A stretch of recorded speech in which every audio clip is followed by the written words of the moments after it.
টানা দ্বিতীয়বার বিপিএল এর শিরোপা জিতল ফরচুন বরিশাল। রোমাঞ্চ ছড়ানো মেগা ফাইনালে তামিমরা হারালো চিটাগং কিংসকে। আগে ব্যাট করে ইমন নাফায়েদের ব্যাটে ভর করে 194 রান তোলে চিটাগং। জবাবে তামিম মায়ার্সদের পর ঋষদের ক্যামিওতে 2 বল হাতে রেখেই ম্যাচ জিতে আসরের শ্রেষ্ঠত্বের মুকুট পায় ফরচুন বরিশাল। ফরচুন বরিশালের এই উল্লাসটা শুধু শিরোপা জয়ের নয়, শিরোপা ধরে রাখারও। বিপিএল এর 11তম আসরের ফাইনালটা হলো ফাইনালের মতোই। হাই স্কোরিং ম্যাচের রোমাঞ্চ ছড়ালো ইনিংসের শেষ ওভার পর্যন্ত। পুরোটা সময় ম্যাচের ভাগ্য দুলছিল পেন্ডুলামের মতো। তবে শেষ হাসিটা হাসলো ফরচুন বরিশাল। চিটাগাং কিংসকে হারালো 3 উইকেটে, উঁচিয়ে ধরলো বিপিএল এর ব্যাক টু ব্যাক শিরোপা।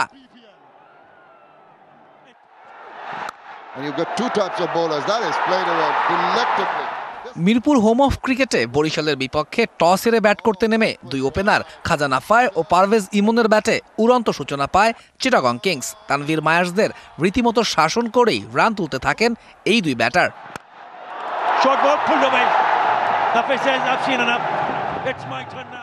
নাফায় কিছুটা দেখে শুনে ব্যাট চালালেও প্রায় 170 স্ট্রাইক রেটে রান তোলেন ইমন। পাওয়ার প্লেতে কোনো উইকেট না হারিয়ে স্কোরবোর্ডে 57 রান জমা করে চিটাগং কিংস।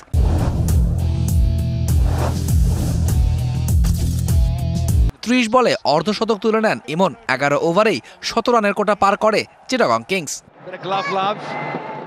এরপরই 37 বলে অর্ধশতক তুলে নেন নাফায়। 66 রানে এই ব্যাটারকে ফিরিয়ে বরিশালকে প্রথম ব্রেক থ্রু এনে দেন এবাদত হোসেন।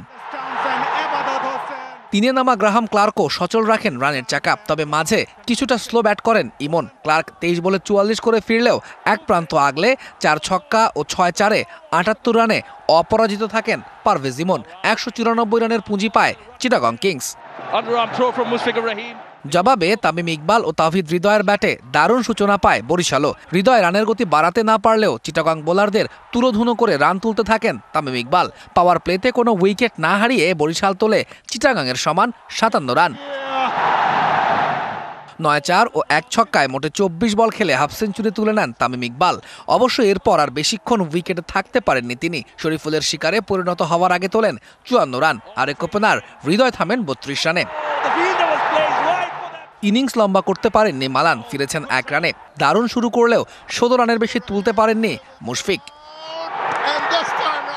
শেষ দিকে কাইল মায়ার্স ও মাহমুদুল্লাহ ম্যাচ নিজেদের দিকে আনলেও এই 2 ব্যাটারের সাথে নবীকে ফিরিয়ে খেলা জমিয়ে তোলে চিটাগং কিংস।